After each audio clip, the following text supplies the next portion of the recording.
Om Shri Sai Ram, offering my humble salutation at the lotus feet of our beloved Bhagwan Sri Satya Sai Baba. I've come with the third episode. The third episode, what we are going to talk about is mind is the cloth interwoven by desire. Last time हामीले thought सम्मको कुरा बुझेको थियौं र this time we are going to talk about desire. अब desire चाहिँ how it is being made र mind बनिनुमा यो desire को कति ठुलो हात छ. स्वामीले भन्नुभएको छ mind is just like the cloth अरे.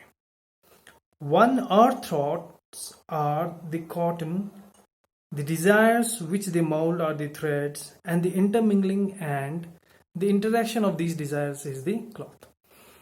र thought is like the cotton भन्नुभएको छ स्वामीले. एउटा thought आयो है, that is cotton. त्यो कटनबाट के बनिन्छ? धागो बनिन्छ. त्यो धागोबाट के बनिन्छ? इंटरमिंगलिंग जब धागोहरू हुन्छ त्यति बेला के हुन्छ? एउटा क्लथ, एन्टायर क्लथ बनिन्छ.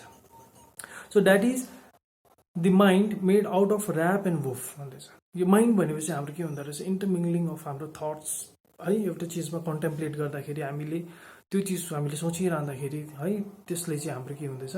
माइन्ड बनिन्छ भन्ने कुरा भन्नुहुँदैछ. When the threads are removed one by one, the cloth or the mind भनौँ disappears भन्नुभएको छ. अब हामीले कतिवटा कुरा है सिरियसली लिन्छ नि, त्यसलाई सोचेको गर्दाखेरि अझै बढेर जान्छ, अझै बढेर. त त्यही चिजलाई चाहिँ हामीले भित्रीमा हामीले हेरेर होइन यसलाई नसोचौँ केही पनि होइन भनेर अलिकति त्यसलाई हामीले है त्यो थ्रेडलाई चाहिँ जुन चाहिँ थियो बनिसकेको डिजायर, त्यो डिजायर हामीले अलिकति निकाल्ने कोसिस मात्रै गऱ्यो भने अटोमेटिकली हामीलाई रिलिफ फिल हुन्छ र अटोमेटिकली त्यो जुन चाहिँ हाम्रो माइन्ड बनिसकेको छ त्यो पनि हाम्रो अटोमेटिकली डिसअपियर हुन्छ. It is best to have as few desires as possible भन्नुभएको छ स्वामीले.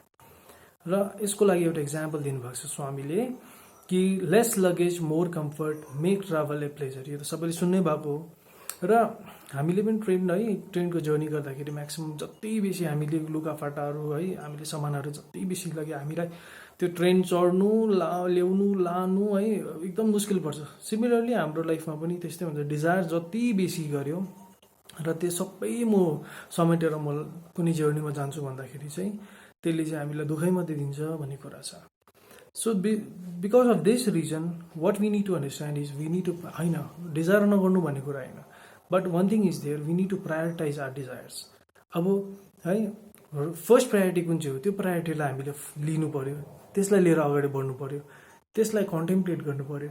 फाइनली त्यसलाई मास्टरी गरेपछि त्यसलाई एउटा जग्गामा टुङ्गाएपछि त्यहाँदेखि अर्कोलाई सोच्न सकिन्छ नि. तर सबैलाई चुपुर अलिअलि गऱ्यो भने त के हुन्छ? हामीले हाम्रो लक्ष्यमा पुग्नै सक्दैन. सबैमा अलि मास्टर्स अफ के अरे jack of all trade of none भन्ने जस्तै हुन्छ. So similarly if you have to lessen your luggage for a short railway journey, how urgent it is to lessen the luggage when you are on much longer journey of life. So हामीले simply भन्नुभएको छ है यो कि है एउटा सानो जर्नीको लागि त हामी रेलवे जर्नीको लागि त हामी कति कन्सियस भएर कतिवटा कुराहरू चाहिँदो कुरा मात्रै लानुपर्ने हुने एउटा अवस्था हुन्छ र त्यति बेला मात्रै हामीलाई कम्फर्ट हुन्छ भनेपछि हाम्रो यो डल्लै एउटा लाइफको जर्नीमा चाहिँ हामी यति बिघ्न बोझ बोकेर अगाडि बोक्यो भने चाहिँ अगाडि हिँड्यो भने चाहिँ it won't be possible for us to enjoy that journey. This process of lessening luggage is called in spiritual language वैराग्य है. वैराग्य अब सबै चिज छोड्नु भनेको पनि होइन, डिट्याचमेन्ट भन्ने चाहिँ हुनुपर्छ. मतलब कि you can own the object but the object should not own you भन्ने कुरा नि. You should not get so much attached with the object या कुनै चिजमा कि तपाईँले चाहिँ अब त्यो बिना म सक्दिनँ भन्ने चाहिँ उसले चाहिँ तपाईँलाई चलाउनु भएन, अब्जेक्टले चाहिँ तपाईँलाई चलाउनु भएन, तपाईँले चाहिँ अब्जेक्टलाई चलाउनु पऱ्यो नि. So this is called vairagya. Nature of desire अब कस्तो हुँदो रहेछ? What is the nature of desire? We need to understand. The morning shadow moves in front of you when you go west, however fast you run. You cannot catch it on plain or mountain. When you go east, the shadow may pursue you and you cannot escape from it. This is the nature of desire. You may pursue it or it may pursue you, but you cannot overcome it or catch it. है desire चाहिँ यस्तो भन्नुभएको छ स्वामीले कि it's like whenever we है हामी वेस्टतर्फ हामी है बिहान जगिङ गर्नु जाँदाखेरि के गर्नु जाँदाखेरि है या त हिँड्दाखेरि हामीलाई के हुन्छ? हाम्रो अगाडि स्याडो हुन्छ. लाइक हामी कहिले पनि त्यो स्याडोलाई त पक्रिन सक्दैनौँ नि त है। सिमिलरली हाम्रो पनि के हुन्छ, डिजायर्स त्यस्तै हुन्छ। हामी कुदेको हुन्छ डिजायरलाई है, सोचेर कुनै चिजलाई, तर कहिल्यै त्यसको पूर्ताल हुन सक्दैन, त्यसलाई हामीले फुलफिलै गर्न सक्दैन। एउटा डिजायर हामीले सेटिस्फाई मात्रै गरेको हुन्छ, अर्को जन्मिहाल्छ। सो सिमिलरली हामी इस्टपट्टि आउँदाखेरि के हुन्छ, हाम्रो पछाडि डिजायर हुन्छ, हामी अगाडि बढ्दा बढ्दा पछाडि डिजायर हुन्छ, डिजायरले फेरि हामीलाई सताइरहेको हुन्छ, डिजायरले हामीलाई खिदिरहेको हुन्छ। हो सिमिलरली यस्तै हुन्छ नि। युजुअली हामी के हुन्छ, हाम्रोमा साइकल छ भने मोटरसाइकल फिल हुन्छ है, मोटरसाइकल भए पनि हुन्थ्यो। सो मोटरसाइकल छ भने गाडी भए पनि हुन्थ्यो, भने गाडी भए पनि अझै लग्जरियस गाडी भए पनि हुन्थ्यो भन्ने हुन्छ। हो त्यसरी हामीलाई के हुन्छ, हामी जुन चाहिँ स्टेजमा छौँ त्यो स्टेजमा चाहिँ हामी कहिले पनि सेटिस्फाई हुँदैन नि। र सिमिलरली हाम्रोमा के चाहिँ एउटा मिसकन्सेप्सन हुन्छ भन्दाखेरि जो गाडीमा हिँड्दैछ त्यो मान्छे चाहिँ फेरि वेल सेटिस्फाइड होला भन्ने चाहिँ त्यो हाम्रोमा एउटा रङ पर्सेप्सन हुन्छ। वेराज त्यो गाडीमा बस्ने मान्छेको पनि केही न केही डिजायरले उसलाई सताइ नै रहेको हुन्छ। सो के चाहिँ गर्नुपर्ने, desire is an unsubstantial shadow but turn desires inward toward spiritual treasure then it yield substantial result. Desire नगर्नु भन्ने कुरा होइन, गर्नु। बट के तरिकाले स्वामीले के भन्नुहुन्छ, स्पिरिचुअल ट्रेजर इनसाइड है, हामीले डिजायर चाहिँ यस्तो तरिकाले गर्नु पर्यो कि स्पिरिचुअल भन्ने बित्तिकै अब गेरुवा वस्त्र लगाएर है अगाडि बढेर त्यो पुरा भजन मात्रै गाएर हिँड्नु भनेको होइन। स्पिरिचुअल डिजायर मिन्स समथिङ यस्तो खालके तपाईँले कामना गर्नु कि द्याट विल मेक अब के हो सोसाइटी ह्याप्पी, जसले गर्दाखेरि मलाई फिल होस् कि मैले सोसाइटीलाई केही न केही कन्ट्रिब्युट गरिरहेको छु है। Because we are servants of God. हामी जे गर्दाखेरि पनि हामी सर्भेन्ट अफ गड हो। हामीले आज सर्भेन्ट काम गरेर चाहिँ त्यो चिजले चाहिँ सर्भ गर्दाखेरि चाहिँ फाइनली चाहिँ the almighty should be happy होइन। त्यो तरिकाले हामीले काम नगऱ्यो भने अटोमेटिकली केही न काहीँ हामीलाई त्यसको फलिफाप हुन्छ, काहीँ न काहीँबाट हामीले कमिसन पाउँछै पाउँछ। This is for sure. हुनु त हो, तर अब वी सुड नट एक्सपेक्ट, कर्म गरिसकेपछि एक्सपेक्ट गर्नु हुँदैन भन्छ। तर पनि one thing is there, expect गर्दा पनि नगर्दाखेरि पनि भगवान्ले चाहिँ काहीँ न काहीँ कुनै तरिकाले चाहिँ हामीलाई चाहिँ सेटिस्फ्याक्सन चाहिँ दिनुहुन्छ। तर प्रोभाइडेड हाम्रो त्यो जुन चाहिँ यर्निङ छ, हाम्रो जुन चाहिँ त्यो चाहना छ, त्यो चाहिँ के हुनु पऱ्यो, it has to be something society motivated है, सोसाइटीलाई केही राम्रो हुन सकोस्, सेकेन्ड अलिक अर्को लेभलमा लान सकोस्, त्यस्तो खालको हुनु पऱ्यो। So the mind is an adroit substance भनेपछि इट्स भेरी स्किलफुल substance भन्दैछ नि।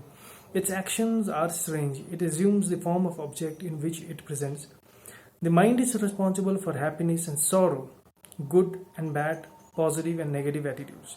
Hence it is the foremost duty of human being to recognize the nature of mind. The mind is like the water that flows through a candle. Just like water, the mind also assumes the form of the object it contemplates upon. The mind can be put to good or bad use. भन्नुहुँदैछ र हाम्रो के छ भन्दाखेरि everything is mind नि है। Why we like है, or why we should get so addicted to some things which अब के अरूलाई मन पर्दैन त्यो चिज। जस्तै सिगरेट फर इक्जाम्पल है, कतिजनाले सिगरेट खानुहुन्छ है, फर द फर्स्ट टाइम जसले सिगरेट पनि खायो उसलाई के फिल हुन्छ भन्दाखेरि चाहिँ त्यो फर्स्ट टेस्ट त उसलाई कहिले मन परेको हुँदैन नि, ओभर मन पऱ्यो भन्ने हुँदैन नि, केही न केही इन्फ्लुएन्सले गर्दाखेरि उसले फर्स्ट टाइम खाएको हुन्छ, तर उसले त्यो टेस्ट त मन पराएको हुँदैन। तर फाइनली के हुन्छ, एकपल्ट दुईपल्ट तिनपल्ट ट्राई गर्दा है, ड्रग्सहरू पनि त त्यही हुन्छ। फर्स्टमा कसले खाँदाखेरि चाहिँ त्यो एकदम मिठो छ भनेर त कसैले त भन्दैन होला नि त, उसलाई केही न केही डिजी फिल भइरहेको हुन्छ, तर पनि उसले देखाउनुको लागि के गर्छ, उसले लिन्छ है, अलिकति है अब पर्सनालिटी भन्छ के भन्छ हो त्यो तरिकाले फर्स्ट टाइम लिन्छ, सेकेन्ड टाइम लिन्छ, थर्ड टाइम बिस्तारै बानी हुन्छ। बानी भइसकेपछि के हुन्छ, त्यहाँदेखिको उसलाई त्यो मन बस्छ। त्यहाँदेखि मन बसिसकेपछि त्यहाँदेखि सिगरेटले के भन्छ, smoke me or I will not let you live. तिमीलाई म बाँच्नै दिँदैन, तिमी मलाई स्मोक जबसम्म गर्दैन म तिमीलाई बाँच्नै दिँदैन भनेर भन्नु। र त्यो तरिकाले सिगरेटले हामीले पहिला अब्जेक्टलाई गर्छ, बादमा अब्जेक्टले हामीलाई गर्छ हो। त्यो हुँदाखेरि चाहिँ हामीलाई सबैभन्दाखेरि ठुलो प्रब्लम त्यहाँ आउँछ। सिमिलरली एल्कोहलिजममा पनि त्यही हो, त्यो गन्ध कस्तो नराम्रो हुन्छ, तर पनि त्यो गन्ध चाहिँ कतिजनालाई चाहिँ के भन्छ भन्दाखेरि चाहिँ त्यो गन्ध सुँग्दाखेरि नै उनीहरूलाई, किन त्यहाँ के भएको छ भन्दाखेरि चाहिँ उसको मन बसेको हुन्छ नि त, उसले धेरै बेरसम्म सिगरेट सोचिरह्यो, अल्कोहल सोचिरह्यो भने त्यसमा कन्टेम्प्लेट बेसी गरेकोले गर्दा मन अटोमेटिकली बस्यो नि त त्योमा।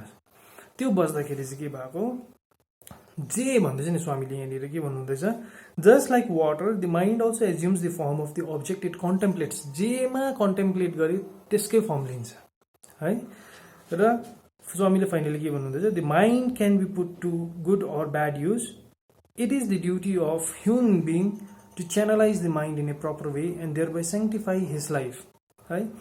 अब एकदम आफूले आफूलाई सेन्ट डरलाग्दो महात्मा हुनु भनेको होइन, बट स्वामीको स्वामीज desire is that one should get peace है। मेरो भक्त, मेरो जति पनि मानव जाति छ सबैजनाले के पाओस् भन्ने छ स्वामीको चाहिँ भनाइ कि पिस पाओस्। तर पिस पाउनुको लागि केही न केही चाहिँ कन्टेम्प्लेट गर्नुपर्ने हुन्छ। तर कन्टेम्प्लेट कहाँ गर्नुपर्ने हुन्छ, चाहिँदो चिजमा गर्नुपर्ने हुन्छ। च्यानलाइज हामीले माइन्ड राम्रो चिजमा गर्नुपर्छ। राम्रो चिजमा हामीले च्यानलाइज गऱ्यो भने अटोमेटिकली हाम्रो काहीँ न केहीबाट हामीलाई भगवान्ले हेल्प दिनुहुन्छ कि हाम्रो लाइफ पिसफुल होस् भनेर। र यति भन्दै आजको एपिसोडमा तपाईँहरू सबैजनाले होप इन्जोय गर्नुभयो होला। ओम श्री साईराम।